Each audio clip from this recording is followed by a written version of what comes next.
Hey buddies, this is Jatin. Welcome back to analytic tutor. So మనకైతే GNM notification అయితే వచ్చింది. So ఎవరైతే BSc nursing కాకుండా జిఎన్ఎం చేద్దాం అనుకుంటున్నారో వాళ్ళకైతే ఒక గుడ్ న్యూస్ అని చెప్పాలి. సో ఆ నోటిఫికేషన్ ఏంది, ఆ నోటిఫికేషన్ లోపల ఇంపార్టెంట్ పాయింట్స్ ఏంది అని చెప్పి మనం అయితే ఇన్ డీటెయిల్గా డిస్కస్ చేయడానికి ట్రై చేద్దాం. బట్ ఇంపార్టెంట్ మాత్రమే డిస్కస్ చేసుకున్నాం. సో అఫీషియల్ నోటిఫికేషన్ యొక్క పీడిఎఫ్ అయితే కింద డిస్క్రిప్షన్లో ఇస్తా. సో మీరైతే ఆ పీడిఎఫ్ని ఈజీగా యాక్సెస్ అయితే చేయవచ్చు. సో ఒకవేళ మీరు మన ఛానల్కి కొత్త వచ్చినట్టయితే సబ్స్క్రైబ్ అయితే చేసుకోండి. సో వితౌట్ ఎనీ లేట్ మనమైతే మన వీడియోని స్టార్ట్ చేసుకుందాం.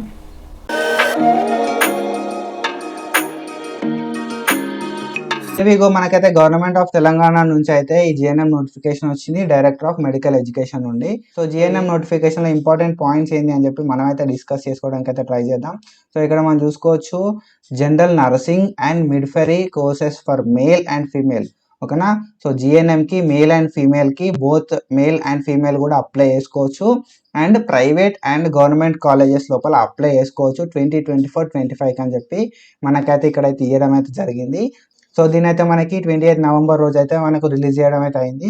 సో ఆఫ్టర్ దట్ మనం ఇంకేముంది ఇంపార్టెంట్ అని చూసుకుంటే, సో ఇక్కడ మనం చూసుకుంటే జిఎన్ఎం అనేది గవర్నమెంట్ అండ్ ప్రైవేట్ కాలేజెస్ లోపల ఉంది అని చెప్పి మనకైతే ఇక్కడ మెన్షన్ చేయడం అయితే జరిగింది.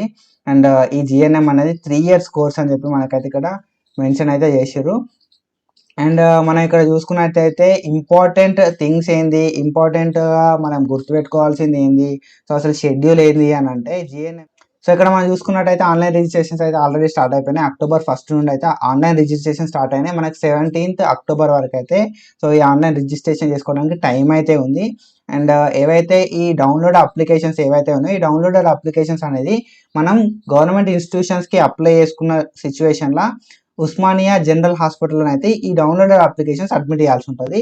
సో ఇవి మనం 3rd October 2024 నుండి 19th October 2024 వరకు అయితే ఈ డౌన్లోడెడ్ అప్లికేషన్స్ అనేది గవర్నమెంట్ ఇన్స్టిట్యూషన్స్కి మనం అప్లై చేసుకుంటే ఉస్మానియా జనరల్ హాస్పిటల్లో సబ్మిట్ చేయాల్సి ఉంటుంది. ఓకేనా. So when it comes to 2B, so download applications ఏవైతే గవర్నమెంట్ కోటా కానీ మేనేజ్మెంట్ కోటా కానీ ప్రైవేట్ ఇన్స్టిట్యూషన్లో మనం అప్లై చేసుకుంటామో కదా, సో అవైతే డౌన్లోడెడ్ అప్లికేషన్స్ అనేది డిస్ట్రిక్ట్ వైజ్గా ఎవరైతే డిస్ట్రిక్ట్లో డిఎం అండ్ హెచ్ఓస్ ఉంటారో వాళ్ళకైతే సబ్మిట్ చేయాల్సి ఉంటుంది. సో 3rd October 2024 నుండి 19th October వరకు అయితే మనకు టైం ఉంది. సో ఏవైతే గవర్నమెంట్ వాటికి ఎట్లయితే టైం ఉందో ప్రైవేట్ వాటికి కూడా అట్లనే కూడా మనకు టైం అయితే ఉంది. సో సెలెక్షన్ ప్రాసెస్ అనేది గవర్నమెంట్ వాటికి 29 October 2024 వరకు అయితే ఇది ప్రాసెస్ అంతా కంప్లీట్ అయిపోతుంది.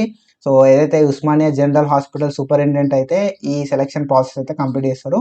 అండ్ ఏదైతే ఈ ప్రైవేట్ ఇన్స్టిట్యూషన్స్ ఉంటాయో ప్రైవేట్ ఇన్స్టిట్యూషన్స్కి మాత్రం 5th November 2024 వరకు అయితే ఈ ప్రొసీజర్ అంతా అయిపోతుంది. సో ఈ సెలెక్షన్ లిస్ట్స్ అనేది డిఎంఏకి సబ్మిట్ చేయాల్సి ఉంటుంది కాలేజ్ వాళ్ళు ఆన్ బిఫోర్ 8th November 2024 వరకు.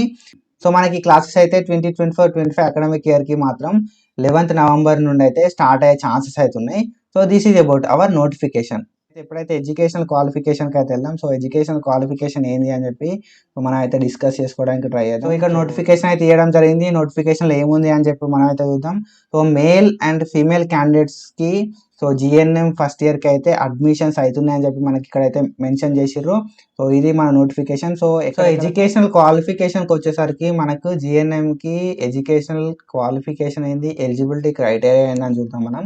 సో 10+2 అయితే ఉండాల్సి ఉంటుంది విత్ ఇంగ్లీష్. అండ్ మినిమం అయితే 40% అయితే క్వాలిఫైయింగ్ ఎగ్జామ్ లోపల మార్క్స్ అయితే రావాల్సి ఉంటుంది. సో ఏదైతే ఈ క్వాలిఫైయింగ్ ఎగ్జామినేషన్ ఉంటుందో అది పక్కాగా ఒక బోర్డుతో అయితే రికగ్నైజ్ కావాల్సి ఉంటుంది. సో ఎవరైతే క్యాండిడేట్స్ ఓపెన్ స్కూల్స్ ఉంటాయో ఓపెన్ స్కూల్స్ తోటి పాస్ అయిన వాళ్ళు కూడా దీనికి ఎలిజిబులే. బట్ ఏదైతే open institution or open school ఉంటుందో అది NIOS తోటి రికగ్నైజ్ అయితే ఉండాల్సి ఉంటుంది, సెంట్రల్ గవర్నమెంట్. ఓకేనా. అండ్ ఎవరైతే ఏఎన్ఎం వేస్తారో ఏఎన్ఎం వేసిన వాళ్ళు 10+2 అయితే ఉండాల్సి ఉంటుంది. 10+2 విత్ ఇంగ్లీష్ 40% అయితే మనకి ఏఎన్ఎం వొకేషనల్ కోర్సులు అయితే రావాల్సి ఉంటుంది. సో ఈ ఏఎన్ఎం కోర్స్ ఏదైతే కాలేజ్ ప్రొవైడ్ చేస్తుందో ఏదైతే ఇన్స్టిట్యూషన్ ప్రొవైడ్ చేస్తుందో మస్ట్గా ఇండియన్ నర్సింగ్ కౌన్సిల్ తోటి అయితే రిజిస్టర్ కావాల్సి ఉంటుంది, రికగ్నైజ్ అయితే కావాల్సి ఉంటుంది. అండ్ 10+2 క్వాలిఫికేషన్ ఉండి వొకేషనల్ స్ట్రీమ్లో ఉన్న వాళ్ళు కూడా ఎలిజిబులే. సో ఆ వొకేషనల్ కోర్స్ అనేది సిబిఎస్ఈ బోర్డుతో కానీ స్టేట్ బోర్డుతో కానీ సెంట్రల్ బోర్డుతో కానీ రికగ్నైజ్ అయితే ఉండాల్సి ఉంటుంది. So this is the another qualification. And ఎవరైతే రిజిస్టర్డ్ ఏఎన్ఎం ఉంటారో వాళ్ళు విత్ మినిమం పాస్ మార్క్స్ ఉన్న వాళ్ళు కూడా జిఎన్ఎంకి eligible. So this is about the eligibility criteria.